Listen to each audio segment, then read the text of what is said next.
A simple pendulum doing small oscillation at a place r height above the earth surface has time period t1 is 4 second.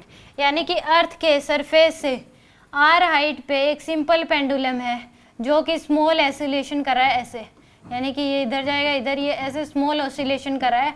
इसकी length मान लो l है, तो इसका time period का formula होता है 2π√L/g। तो यानी कि टाइम पीरियड जो है इनवर्सली प्रोपोर्शनल है √g के, l तो वही रहेगा। तो इस केस में ये कितनी दे रखी है आपको, 4 सेकेंड दे रखा है, r हाइट पे है। अब इसने कहा है कि t2 जो है ये t1 की value 4 second, t2 time period if the brought a point which is height 2r from the surface. अगर इस पेंडुलम को अर्थ के सरफेस से 2r हाइट ऊपर अगर ले जाएं तो इसका टाइम पीरियड है t2 की वैल्यू बतानी है।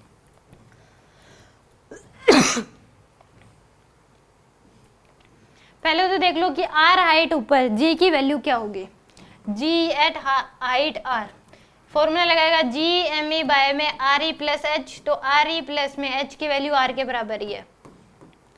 तो g me बाय में 2re का स्क्वायर यानी कि 4r स्क्वायर, तो ये कितना है g बाय 4 के बराबर है।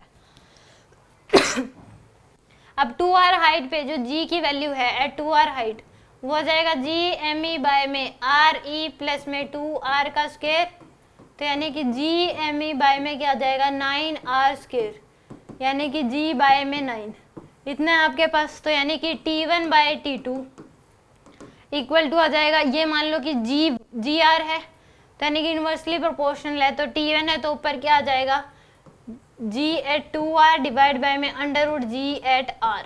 ऐसा ही होगा क्योंकि t इनवर्सली प्रोपोर्शनल है।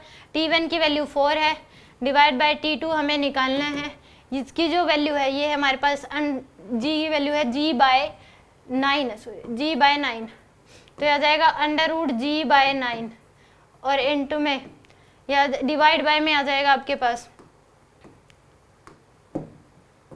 √g बाय 4, तो यानी कि 4 बाय t2 इक्वल टू क्या आ जाएगा √g बाय में 3 इंटू में 2 डिवाइड बाय में √g, क्योंकि आ जाएगा तो 8g से g कैंसिल, तो 4 बाय में t2, इसको इधर कर देते, यह आ जाएगा 4 बाय में t2 इक्वल टू आ जाएगा 2 बाय 3। तो t2 की जो वैल्यू है वो आ जाएगी 4 इंटू 3 बाय 2 के बराबर, तो आएगा 6। तो इसका आंसर आ जाएगा t2 की वैल्यू जो है वो क्या आ जाएगी 6 सेकंड के बराबर। बट यहाँ पे रिलेशन दे रखा है, तो यानी कि t1 बाय t2 की जो वैल्यू है वो कितनी आई आपके पास 2 बाय 3 के बराबर, तो 3t1 इक्वल टू क्या आ जाएगा 2t2, 3t1 equal to 2t2। तो यहाँ से यानी कि 2t2 की वैल्यू जो आएगी वो 12 के बराबर, ऐसा लिख सकते हो 2t2 इक्वल टू क्या आ जाएगा 12, यानी t2 की वैल्यू 6 ही आएगी। तो 3t1 equal to 2t2, B option क्या होगा इसमें करेक्ट होगा।